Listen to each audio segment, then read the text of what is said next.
Today on NTV, we'll explore the work of a budding artist here at North. We'll take a look at McKinney North's athletic trainers. And we'll feature a soccer coach who witnessed history on this week's When I Was 17. All this and more right here on NTV.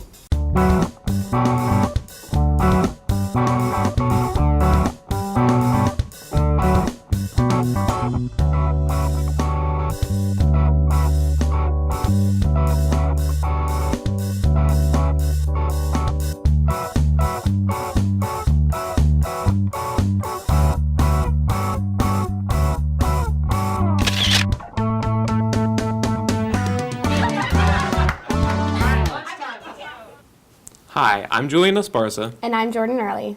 Creating a great work of art requires passion, precision, and dedication. 3 words that easily describe one North student who is following her dreams and creating a lasting legacy while she's at it. Chelsea Patterson has the story.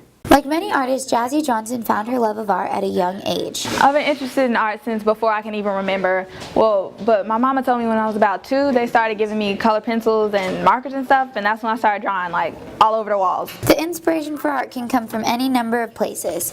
Jazzy says that for her, inspiration comes from everywhere. But there was one specific thing that inspired the piece she's working on now. I really like how pretty marbles are. Like, I like the way that they look, and I wanted to do a picture to show the texture of them, and I thought it'd be great. Artists can work with canvases, clay, and paint, as well as a variety of other mediums. Jazzy has her favorites, but she wants to develop skills with new mediums. I really want to learn spray painting because I already do airbrushing and painting and all that, but I suck at spray painting. While art is her passion, Jazzy says that completing a piece has its ups and downs. My favorite part is at the beginning when it's in your head and you are excited because there's so many opportunities. You're gonna draw, you don't know how it's gonna end up. But my least favorite is if it just doesn't turn out at all how you wanted it and it just doesn't look good. Some artists create art as a hobby, but Jazzy is aiming to turn her passion into a career. I want to be a storyboard artist or a character designer at a major animation studio like Pixar or DreamWorks or something like that. Jazzy helps promote the love of art by participating in extracurricular art programs in the community. I support art in every way that I can because I love it. I did a lot of volunteering last year, but this year I started a club. It's called National Art Honor Society, and we just try to volunteer and get involved with the community using art and take trips to Dallas Museum of Art and as much as we can. If you'd like to join National Art Honor Society, see Mr. Lucy in C101 for details about joining the club. This has been Chelsea Patterson for NTV. March is National Athletic Training Month, where we take time to honor those who help to get injured athletes back in the game. We go behind the scenes to see what it takes to keep students safe on and off the field. Jayla Johnson and Taylor Billiot with more. As some of you may know, this past month has been National Athletic Training Month. So to commemorate this event, we sat down with North athletic trainers Alicia Leo and Nick Clark to get the scoop on just how long and how hard they have worked as athletic trainers. Professionally, I've been an athletic trainer for 25 years. I was a student athletic trainer in high school, so since 1982. Well, I've been an athletic trainer for 10 years since I first become licensed. This is my 2nd year at McKinney North. I've worked at a couple of different high schools and I started my career off working in a middle school. And even though they love just about everything about their job, they each have a part that they cherish the most. My favorite part of that is when the kid has gone through rehab and you actually get to see them on the field or on the court and be successful. And that, to me, is the reason that I do this. You have a routine, but you never know what's going to happen in that routine. You never know who's going to get hurt, what kind of injury. Is it something that you can take our time with, or is it a life-threatening issue that we got to act quickly on? But with all this love comes the part that isn't so fun. I think the hardest part for me personally is having to tell that kid, regardless of whether it's a middle school kid or a high school kid or a professional athlete, that you are going to have to miss a practice, or you're going to have to miss a game, or you have a devastating injury. Part of the trainer's job is to teach students the ins and outs of athletic training. They say that student trainers need to have a certain characteristic to succeed in the field. So I think having strong characteristics, good moral fibers, and a good work ethic, I think are good, and a good sense of humor. Dependable. Have a good sense of ethics. There's lots of things that you can kind of skate around. I think having good ethics and integrity helps make up a good athletic trainer, but definitely hard work and perseverance. The trainers are usually at school very early and stay very late. Though the hours are long and the work is hard, they say that every day is full of something new and something old. We get everything ready for morning treatments.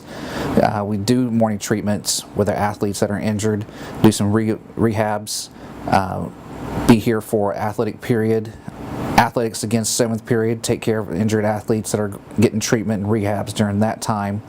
And then I'm around for any after school practices that are going on as well.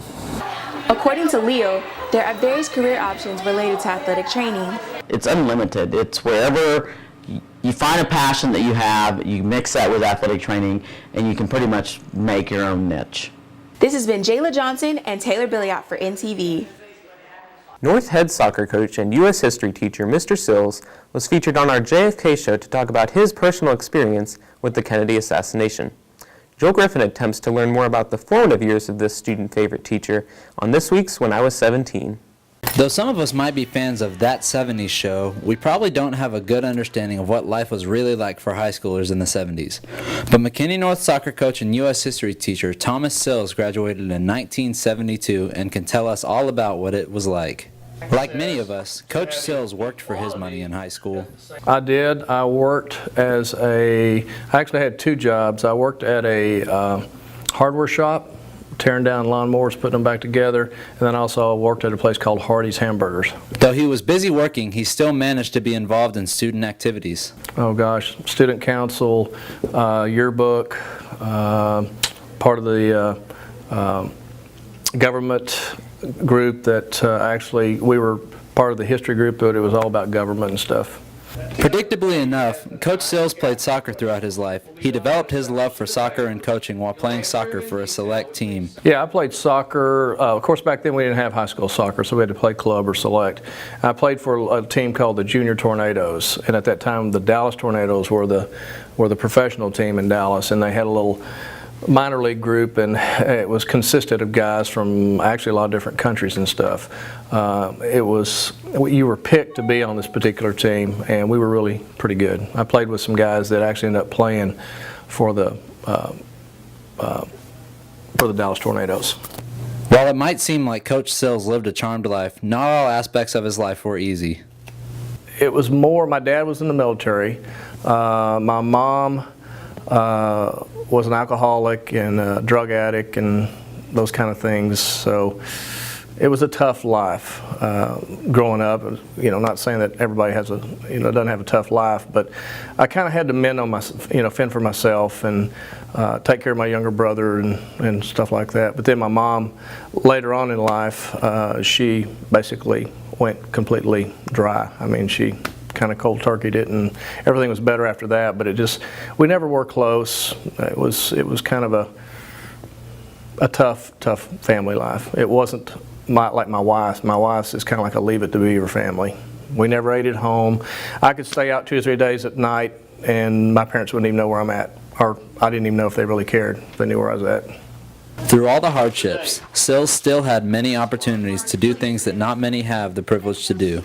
I got to go down to Austin, and I got to actually meet a lot of political figures. It was a part of the government program that we were in, where you could go down and go to the state capitol, and you got to sit in on the different the Senate and the representatives, and you got to sit in and listen to them. You got to meet all these neat people.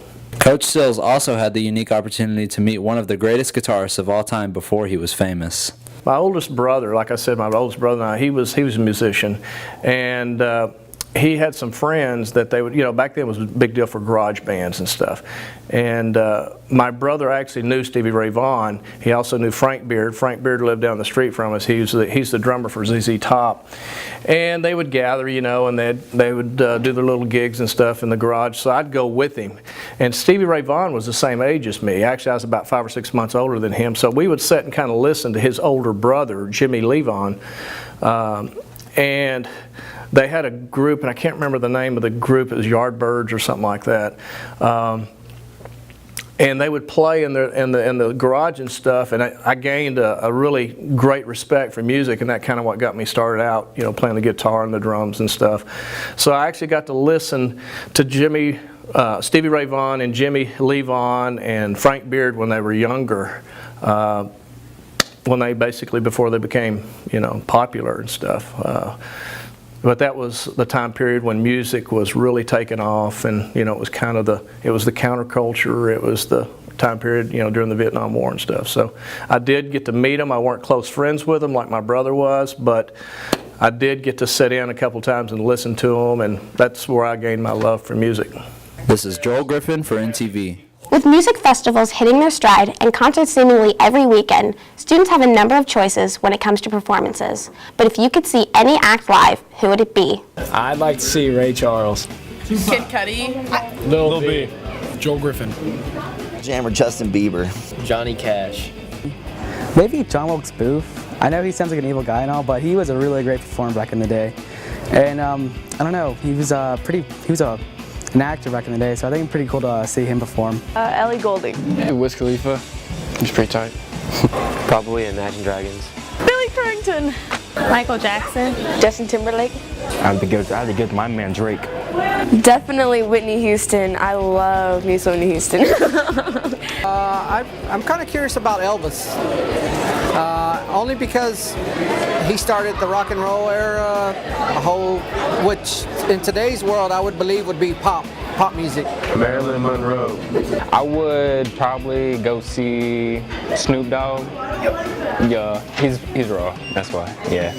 I'd pick AC/DC. I'd probably choose Johnny Cash. Oh, really?